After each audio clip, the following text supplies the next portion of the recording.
Majora, Majora, where art thou, Majora? Oh, hey, thinkers! Did you know masks in Zelda are jam-packed with history, mystery, and most importantly, lore? No? Well, subscribe to Thinkafurr, that's me, and let's find out just how much thought really goes into the masks of Zelda and also speculate where they might crop up in Tears of the Kingdom.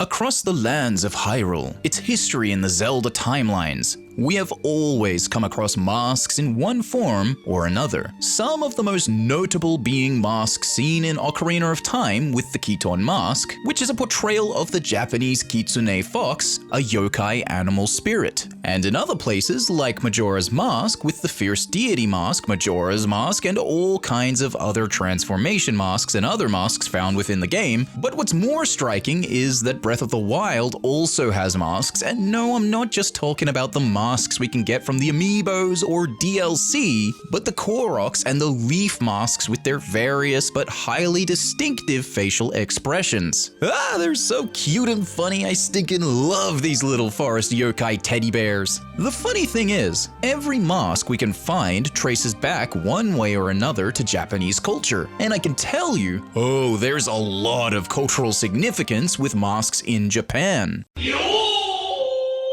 Take the Kamaras Mask as a really great example. Ah, geez, that mask is way more cursed than I remember. But anyway, when Link encounters Kamaru and heals his soul and is given the mask, Kamaru is observed dancing, and clearly there is patterns, thought, and reason behind it all. Well, in Japan, there are various forms of theater dating all the way back to the early 1400s up to the 1600s. Styles like No theater and Kabuki theater. No and Kabuki both involve theatrical storytelling using interpretive dances, but Kabuki mostly used body paint and No mostly used masks. Which is awesome because you can actually see visibly Kamaru embodies both, as his pale appearance and eye makeup gives the impression of the body paint of Kabuki as he performs his dance eternally at the 12th hour of each night that passes Termina. This then changes later when Link hears his lament and heals his spirit's emotional pain. After finally being healed, Kamaru's entire spirit, song, dance, and most importantly, his strong emotions of lingering regret are physically manifested into a mask that Link wears, thus changing his performance from Kabuki into No. Even more amazing is how much of a huge variety of masks that existed. It makes a huge amount of sense now why Zelda had so many masks, but what's more interesting is that Kamaru passed away before he could pass his dance on, and we, the player, never really see how that happens. But if I was to speculate, No performance was reserved for the military elite mostly. Perhaps Kamaru was performing for the king of Ikana and his warriors during the time the Ikana kingdom was still at war and the king and his servants still lived. We do find Kamaru on top of a giant mushroom at the outskirts leading to the entrance of Ikana.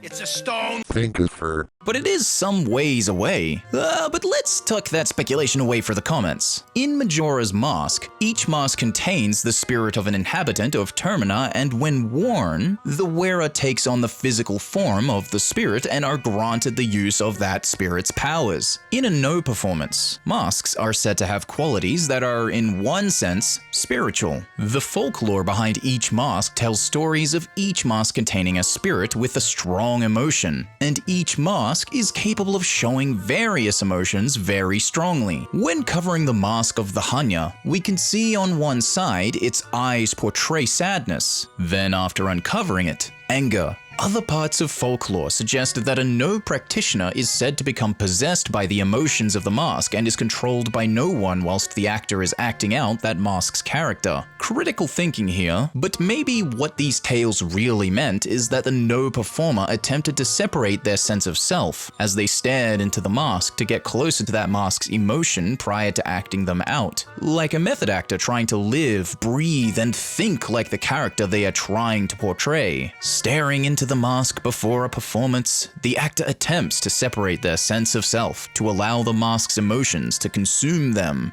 And thus, the actor now embodies that mask's spirit and emotion on the stage they now act on. In the case of the Fierce Deity Mask, its naming suggests origins stemming from the type of no mask literally categorized as Fierce God or Kijin. These masks stem from the era in which Shinto was the staple religion prior to Buddhism being introduced, and both being worshipped under the same breath. Interestingly, these are worn and also displayed to ward off evil spirits. When Link equips the Fierce Deity Mask, he is physically warding off an evil spirit with the power of the Kijin spirit within that mask. Furthermore, one could say that Link is sort of fulfilling that part of a no performance when he equips any mask and embodies its spirit physically and carries out each spirit's will. Spooky, huh? Let's get a bit speculative now. In Breath of the Wild, we see many masks of the Koroks, and they come in so many different expressions. Cheeky, rambunctious at best, sneaky at the very least. These forest-dwelling, yokai-inspired teddies clearly bear resemblance to the various striking expressions of no masks, and Hestu is basically a bonsai tree with a leaf stash for a mask, but I really hope we see them return in the sequel of Zelda Tears of the Kingdom. It just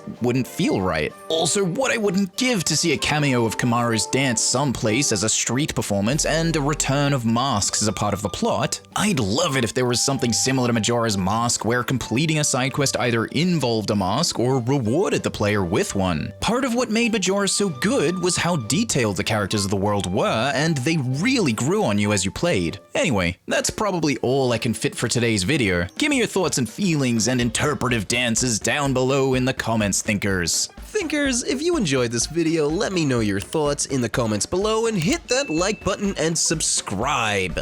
If you want to support the channel's content monetarily, you can join as a member on Patreon or join on YouTube. Both will get your name in the credits and behind the scenes access. Now before I head out, be sure to share some of that love and support around at my partner's Instagram at ElfSpringArt. Additionally, Elfie is now open for commissions publicly, so if you want something created, again, head down to their Instagram page. Give them a follow. Love ya, Elfie! Thinkers, have a big-brained, thonky day, and be sure to think safe out there. Bye-bye!